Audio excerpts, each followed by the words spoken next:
Konbanwa, Pat Tokuyama here, creator of All Day I Eat Like a Shark, where I share my Japanese cooking videos once a week showing you guys how to make Japanese food. Today what we're going to be doing is making a matcha pudding with tofu.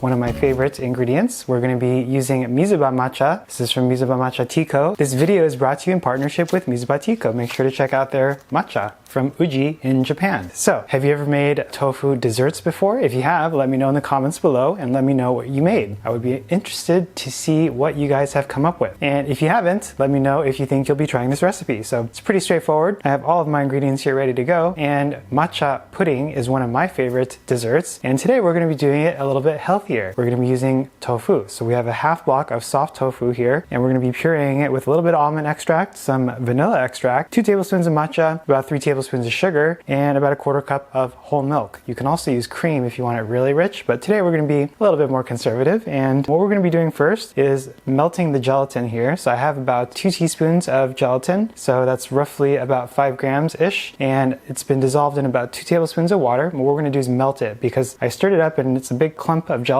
now, but we want it to be melted so that we can process it and it'll give you a really smooth texture. So we're going to microwave it for about 15 seconds.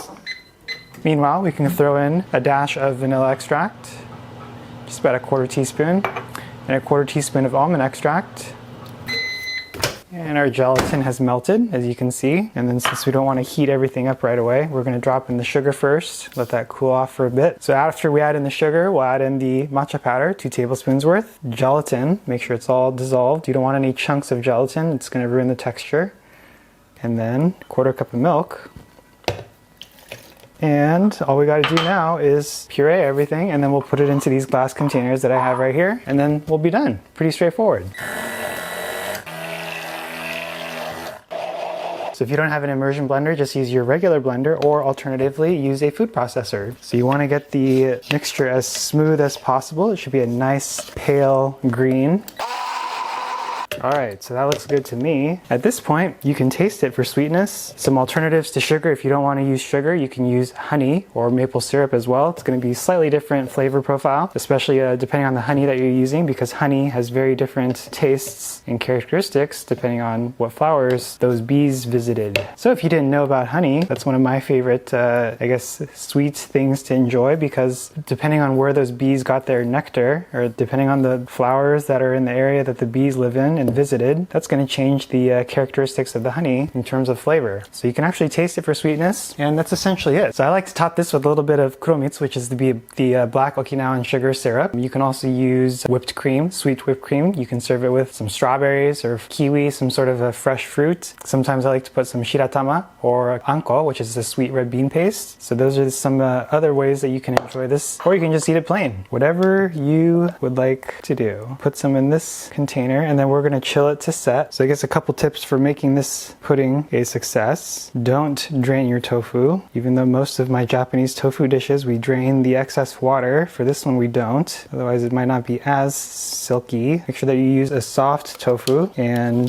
the texture will be nice and smooth. Just fill these up all the way. You can even use hojicha powder. If you have a little spice grinder, it's another variation on this. Hojicha pudding. It's delicious. If you've never had that before, highly recommend that you give it a try. So tip number 1, don't drain your tofu. Tip number 2, sub whole cream for whole milk if you want a really rich pudding. Tip 3 is to use honey instead of sugar, white sugar, or maple syrup if you want a different flavor profile. You can also experiment with just using vanilla or just using almond extract. It's going to be slightly different in flavor profile, but I like the combination of both vanilla and almond extracts, so that's what we're doing today. And that's the 3rd tip. So the 4th tip is to top this off with a little bit of whipped cream, maybe some shiratama. We're actually going to make some matcha shiratama, which is matcha mixed into the shiratamako, which is the glutinous rice flour balls. Similar to mochi, but a little bit more chewy, and usually goes great with ice cream, kakigori, anmitsu. Those are 3 different types of Japanese desserts. And yeah, so this is essentially it. All we got to do is chill it. You can actually eat it now because there's nothing really cooked that you need to cook, but the texture will firm up a little bit.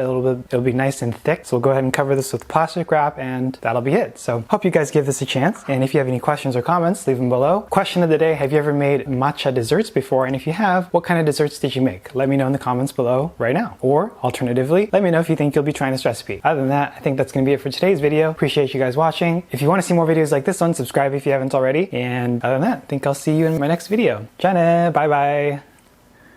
Actually, we're not going to use that third one today. Just fill these up all the way.